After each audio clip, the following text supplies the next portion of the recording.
Günlerdir Hasan Yaylası'na yapılacak olan maden ocakları gündemde. Aynı zamanda Pasur halkı ve Ahmet sivil toplum örgütleri de ayakta. Biz de sokağın sesi olarak bu hafta Pasur'dayız. Mikrofonumuzu halka uzatacağız. Onlar konuşacak, bizler dinleyeceğiz. Gelin hep birlikte Pasur halkının sesine kulak verelim. Programımız başlıyor.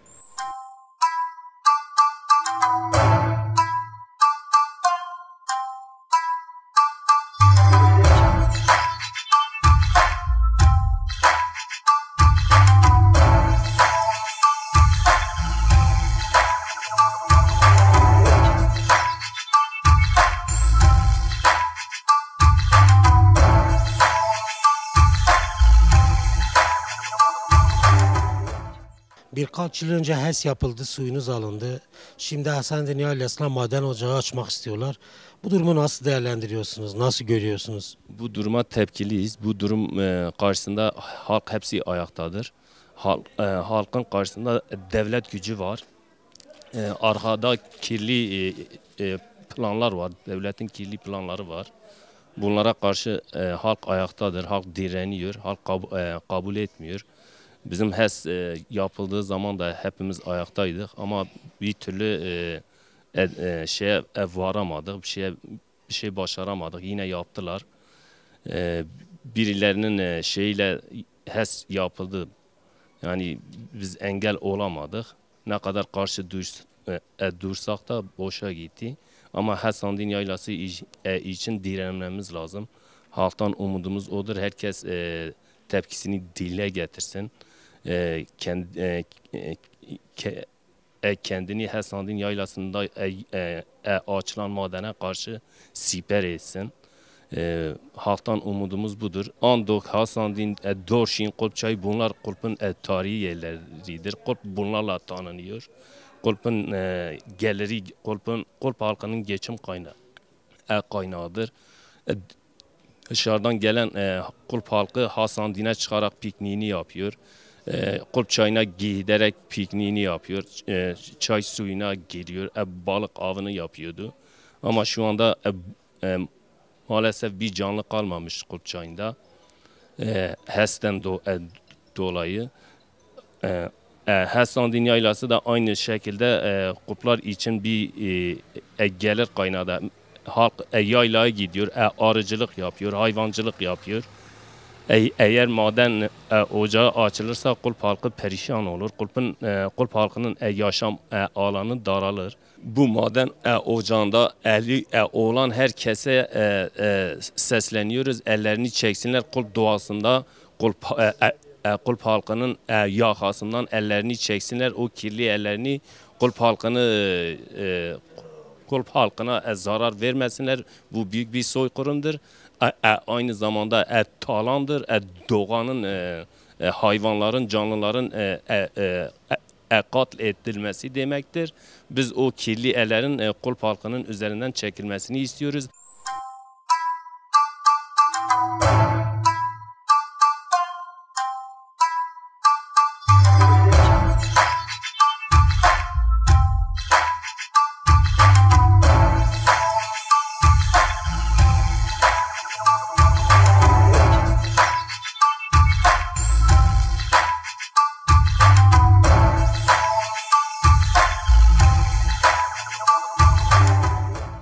HES'in yarattığı tahribatı gören Pasur halkı Hasan Din'de yapılacak maden ocağına müsaade edecek mi? Nasıl görüyorsunuz bu durumu? Şimdilik şöyle diyelim, halk gerçekten Hasan Din için ayaktadır. Gerekçeleri çok büyüktür. Gerekçeleri nedir? Mesela HES döneminde HES'ten çok zarar görmüşler. Çünkü bizim HES'te en azından o çayımızda 10 çeşit balık vardı. 10 çeşit balığın tümü yok olmuş. İnsanlar sabah burada kalkıyordu, arabasına biniyordu. Çay kenarına gidiyordu, orada pikniğini yapıyordu. Akşam evine geliyordu. Şu anda gidemiyor. Mesela örnek gidip orada suya girdiği zaman da akşam eve geldiği zaman banyosunu yapmak zorunda kalıyor. Gerekçe o HES'in yarattığı mesela enerji üretiyor ya. Ondan dolayı sıkıntılar çok büyük. Bu kulp halkı bunu görmüş. Gördüğü için işte aynı tahribat Hasanlı'da olmasın diye ayaktalar. Kabul etmiyorlar, direniyorlar. Gerçekten bu halk, yani ilk defa görüyorum ki bu halk bu kadar Hasanlı'na karşı direngeç gücünü ortaya koymuş, direniyor. Bu mücadele çok büyüktür. Şimdi Hasanlı yaylası şöyle diyelim, Kulp'un en yüksek dağıdır. Eğer Kulp'ta Hasanlı yaylasında bu sıkıntı yaşansa, bu maden ocağı denilen yerde maden aransa Kulp zehirlenecek. Sadece Hasanlı yaylası gitmiyor. Gerekçesiz şimdi biz Kulp çayında su alıyoruz ilçeye. Bu su zehirlenecek. Bu insanlar artık yaşam alanları kalmayacak burada. Yani Kulp merkezle gidiyor. Sadece Hasanlı gitmiyor. Pasur halkı bu doğa tahribatına karşı Hasanlı'yı korumak için sizce ne yapmalı?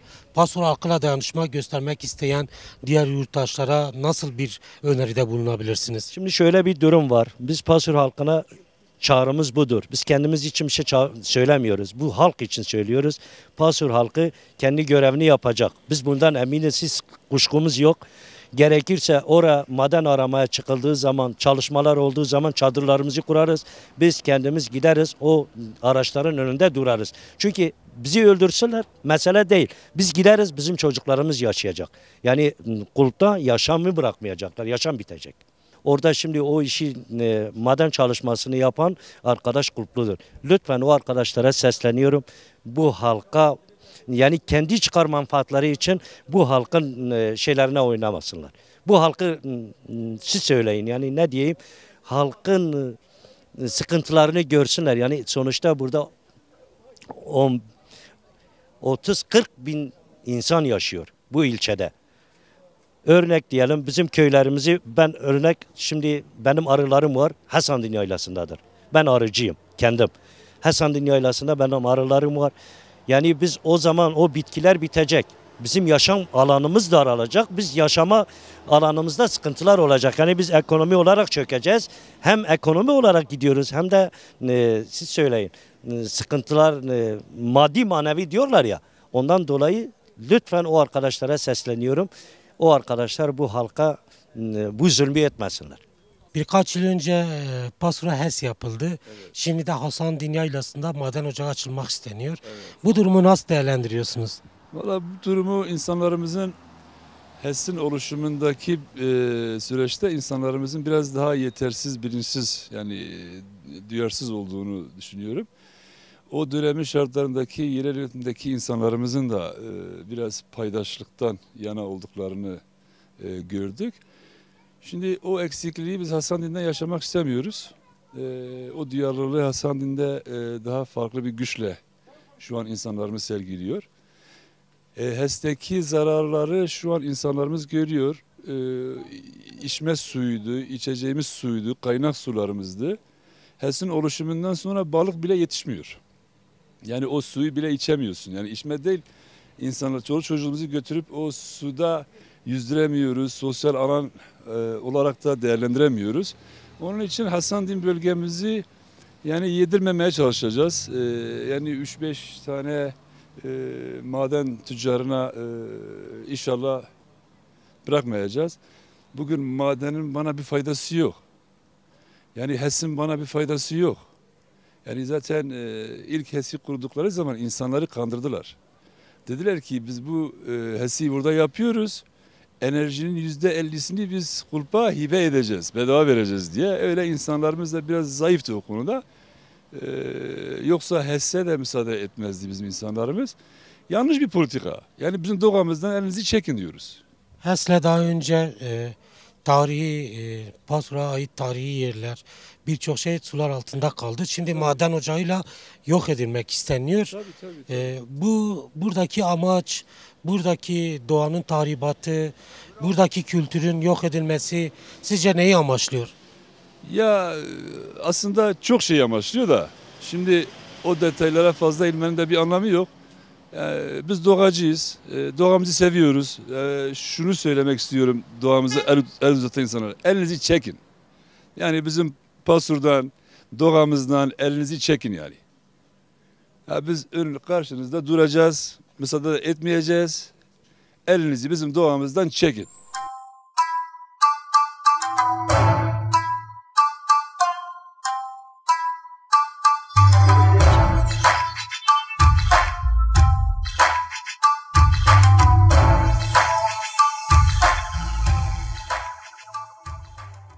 Daha önce Pasur'da HES yapıldı.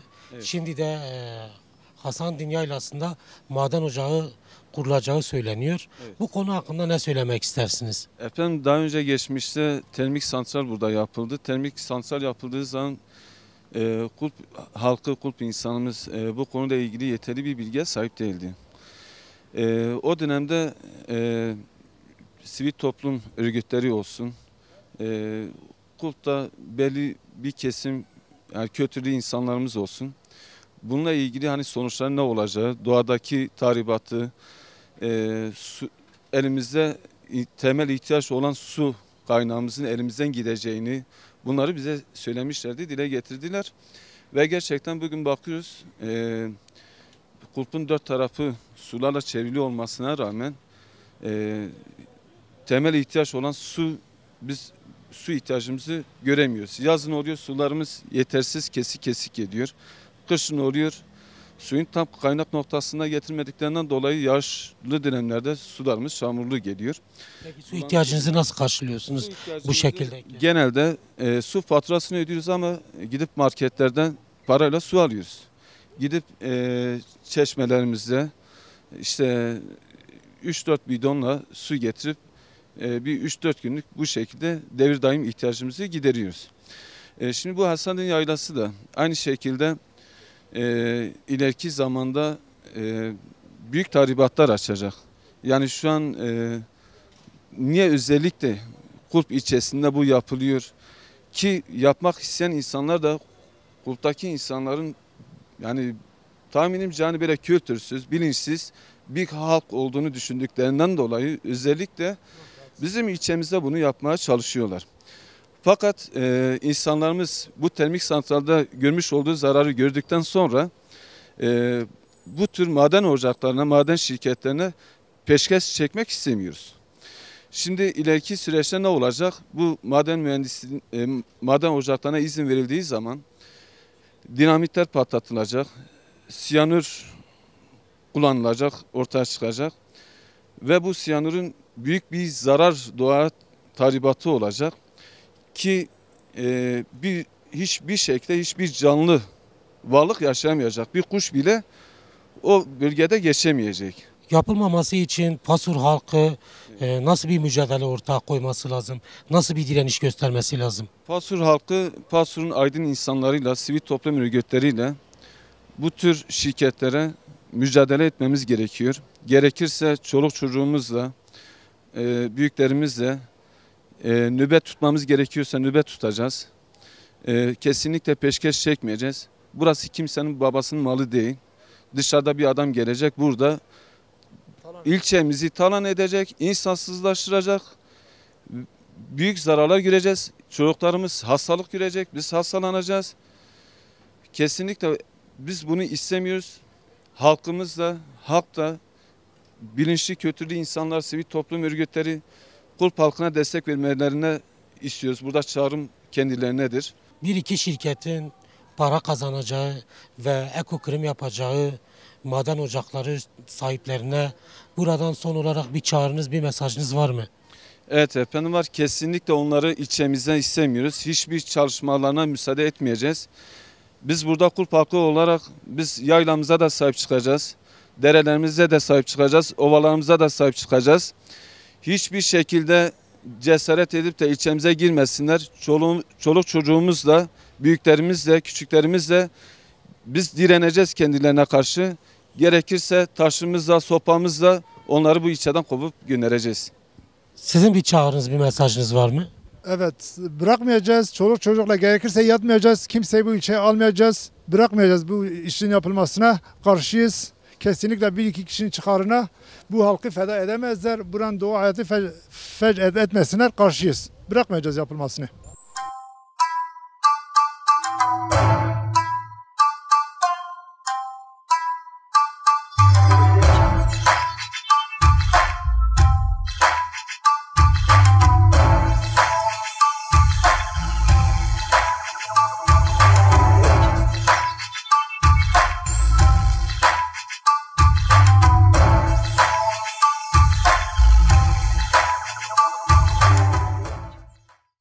Birkaç yıl önce Pasur'a HES'ler yapıldı. Şimdi de Pasur'un yaylasına maden ocağı kurmayı düşünüyorlar. Bununla ilgili ne söylemek istersiniz? Şimdi birkaç gün önce bildiğiniz gibi yürüyüşler yapıldı. Yani bu ikinci yürüyüşte yapıldı.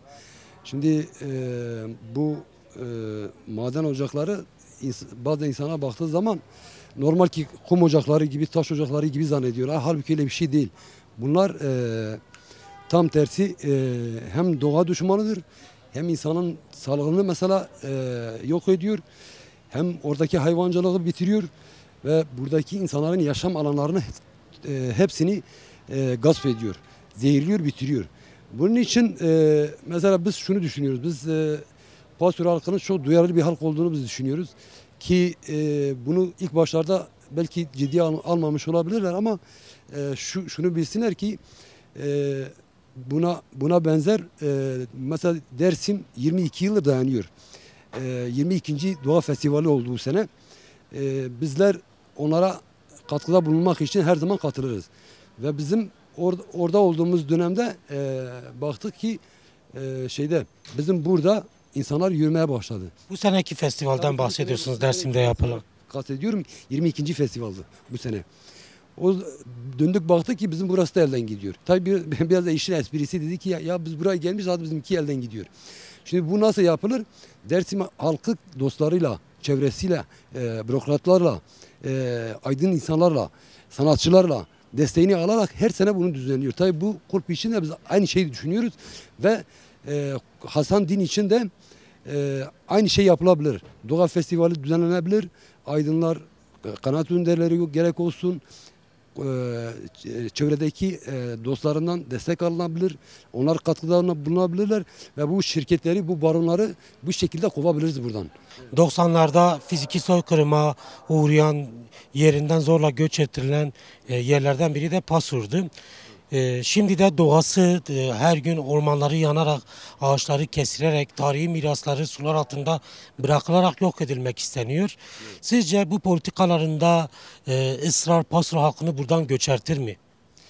Yani şimdi orası kurulduğu zaman tamamıyla kesinlikle yani kendileri kovmasa da insanlar kendinden gitmiş olacaklardır. Niye gideceklerdir? Çünkü düşünün yani bu HES yapıldığı zaman Kulp'un çok güzel bir çayı vardı. Harika bir suyu vardı. Şimdi o su gerçekten alınıp bile içilebilirdi. Ama o su ne oldu?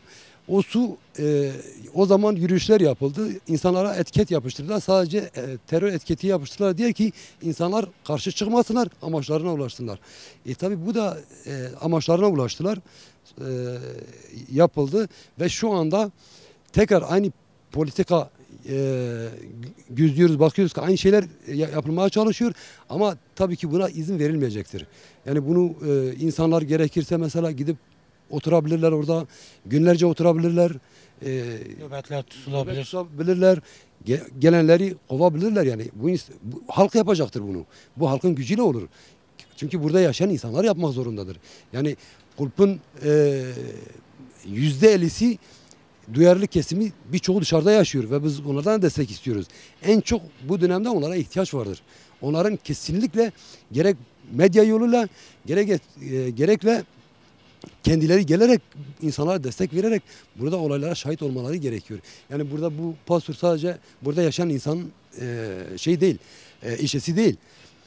Pasur Diyarbakır'ın, bütün Diyarbakır'ın, Dersim'in, Batman'ın, Van'ın, Muş'un her tarafındır. Çünkü bu coğrafyada bu insanlar yaşıyorsa bu coğrafyayı bu insanlar birlikte yapacaklardır, birlikte koruyacaktır. Korumak zorundadırlar diye düşünüyorum. Sadece şu anda Ahmet bölgesinde sadece devletin yaptığı şey burada milleti ezdirmektir. Başka bir şey yok. Yani burada HES yapıldı. millet sesini çıkartmadı, baskı altından kaldılar.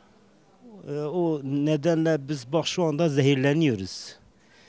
Ne suyumuzda bir şey kaldı, yani şu anda zehirli su içiyoruz burada. Yani doğrusunu söylesen şu anda Kulpen ferdi komple zehirli su içiyor. İkinci şeyde Hasan Din'dir. Hasan Din'de bu şey yapıldığı zaman aynen zehir saçacak bu milletin üzerine. Yani 30 şu anda mevcut 35 bin insan burada yaşıyor. Burada hepsi zehir, burada hepsi, her kesim zehirleniyor burada. Yani bu zehirlenmek istemiyoruz. HES'in yaptığı gibi olmayacak. Yani bizim halkımız yani şeyimiz budur ki iradene sahip çıksınlar, bu şeye sahip çıksınlar, yapılmasınlar. Yani yapıldığı zaman burada yaşam kalmıyor kısacası. Sizce Kürdistan'da yeraltı ve yerüstü zenginlikleri hedef alınması, doğasının yok edilmesinin amacı nedir, sebebi nedir? Ya şimdi birinci etapta odur, yani Kürtlerin başının şeydir, yani bir yani yok etmek istenen şey bir politikadır. Yani Kürt'ün niye başka yerlerde, niye mesela Karadeniz'de yapıldığı zaman bir bayan çıktı mı mücadeleleri verdiği zaman niye iptal ediliyor? Niye burada mesela sürekli baskı yapılıyor, yapacağız, alacağız, bu madeni buradan alacağız? Ne demek yani? Yani Kürt'ün ezdirme politikasıdır, başka hiçbir şeysi değil yani. Peki bu politikaları boşa çıkarmak için Hasan Din halkı, Pasur halkı ne yapmalı? Nasıl bir direniş, nasıl bir mücadele ortaya koymalı? Odur yani gece gündüz yani burada mücadele vermesi lazım. Bütün halkla vermesi lazım. Şu anda Hasan Din'in etrafından 5 tane muhtarlık var. Ayrıca de 7 tane mezra var. Yani bu halkla birlikte komple millet mücadele vermesi lazım. Bütün Kulp'un suyu şeyi de oradan geliyor. Yani o Hasan bölgesinden geliyor.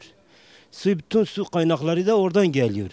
Yani bu halk eğer mücadele etmezse yine aynı bu HES'ler gibi o da zehir saçacak, zehir su içeceğiz. Hayvanımız, mesela arı şeylerimiz burada çoktur. Hepsi odur. Yani başka milleti ezdirmektir. Başka hiçbir şey değil yani. Gözünü para hırsı bürümüş holdingler, bu kapitalist sistemler buradaki tutumundan, Hasan Din'den, maden ocağı açmaktan vazgeçmezselerse Pasur halkının hangi yüzünü görecek? Neyle karşılaşacak? Ya şimdi bütün yani ricamız bu halka da var. Ayrıca yani ricamız bu halka da var. Peşini bırakmaması için peşini bırakmayacağız. Bu hesabı soracağız. Sormaya da devam edeceğiz. Yani şeyimiz budur. Mümkün olduğu kadar canımızla, kanımızla bu şeyin peşini bırakmayacağız. Mücadeleni vereceğiz.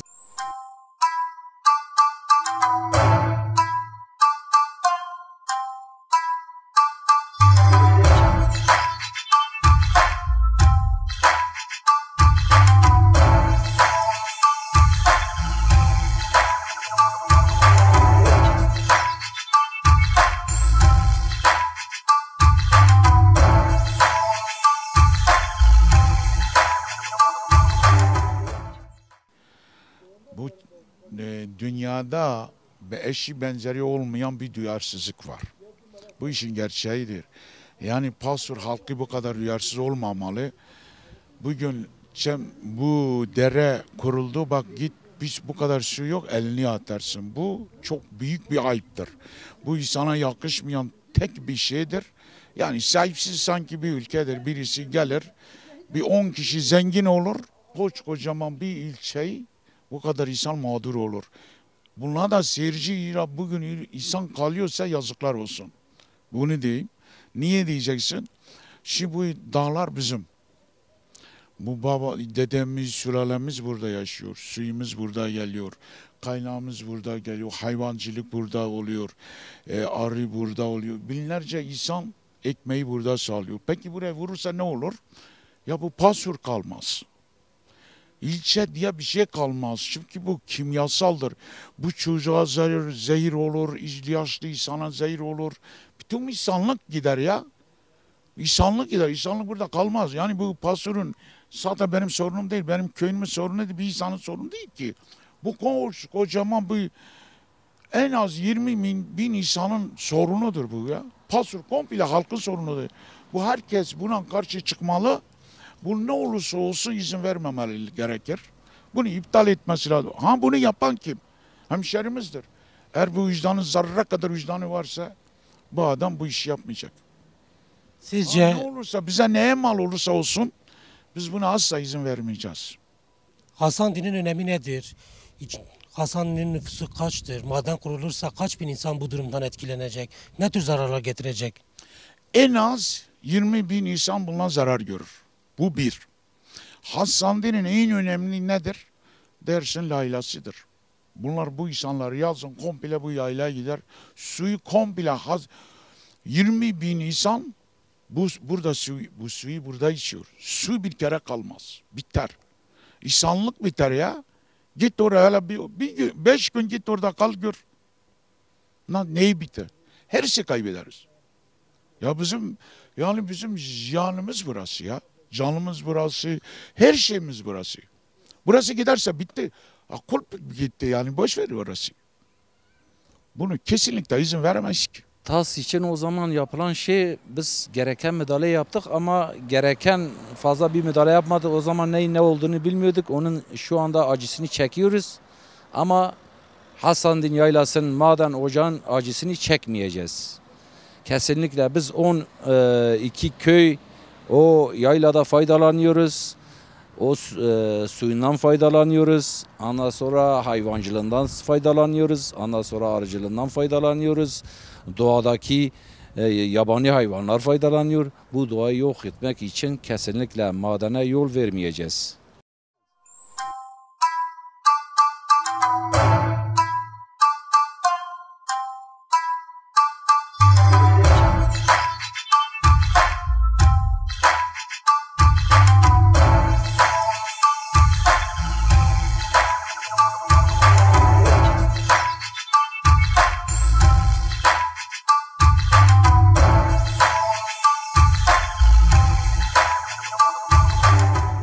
Kürdistan'la bilinçli yapılan HES'ler, ondan sonra maden ocakları çalışmaları, ağaç kesmeler, ormanların kesimi, bunlar AKP'nin, devletin bilinçli yaptığı bir şey. Nasıl bilinçli yapıyor? Buna neyi hedefliyor sizce? Ya Kürtleri bir sefer kabul etmiyor. Kürtleri bir sefer kabul etmiyor. Niye kabul etmiyor? Kardeş diyor, değil mi? Peki sen kardeşine, ya kardeş sen dilini yasaklıyorsun. Halay çektiği zaman gözaltına alıyorsun. Cezaevine koyuyorsun. Kürtlerin kendi kültürleriyle yaşam hakkını elinden alıyorsun. Dilini inkar ediyorsun. Yani bundan dolayı işte sermaye kesimine peşkeş çekiyor. Ondan sonra sermaye sahipleri buradan gelip HES veya da maden ocakları çalışmalarına başlayacaklar. Çünkü Kulp halkı HES'te gördükleri zararı bir daha Hasan Din'le yaşamak istemiyor. Halk gerçekten bu bilince vardı. Kürdistan'da Kürt halkının yaşam alanlarına asla Kürt halkı buna müsaade etmeyecektir, direnecektir. Ölümüne direnecektir. Ama yabancı şirketlerin Kürdistan'la ve Kulp'ta HES kurulmasına veyahut da işte maden ocaklarının açılmasına asla Kulp halkı buna izin vermeyecektir. Ne olursa olsun bunu görüyoruz, halkta duyuyoruz. Halkın bu kararlılığı vardır. Halk bu kararlılıkta. Ama bizim çağrımız bu şirket sahibine, özellikle şirket sahibi. Başta evet Kulplu bir hemşerimiz herhalde ortaklarıymış. Onu tam bilemiyorum. Satmışsa, ortaksa Benim onda ricam, bak ricam, hiçbir zaman biz bunlara karşı bu yapılara karşı ricada bulunmuyoruz. Ama kulplu olduğu için, kulpun çocuğu olduğu için ondan bir ricada bulunacağız. Kendisi varlık sahibi, para sahibi, şirket sahibi. Belki dünyanın her yerinde şirketleri olabilir, parası olabilir. Ama sen gelip kulpta bu kadar insanın yaşam alanını, o topraklar üzerine yaşamını sürdüren insanların yaşamasına konarsan, bunu asla kulp halkı buna müsaade etmez.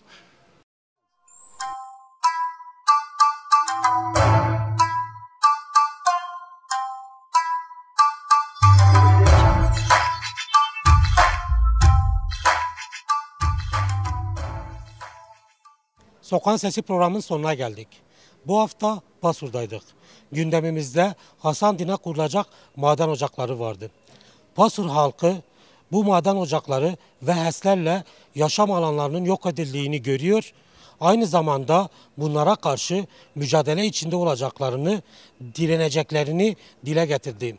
Aynı zamanda halk gözünü para hırsı bürümüş holdinglere karşı, dünyayı yaşanmaz hale getiren kapitalist sisteme karşı, Hasan Din'de, Pasur'da yaşayan tüm canlılar için maden ocaklarına, HES'lere geçit vermeyeceklerini de vurguladı. Haftaya yeni bir programda görüşünceye dek hoşça kalın.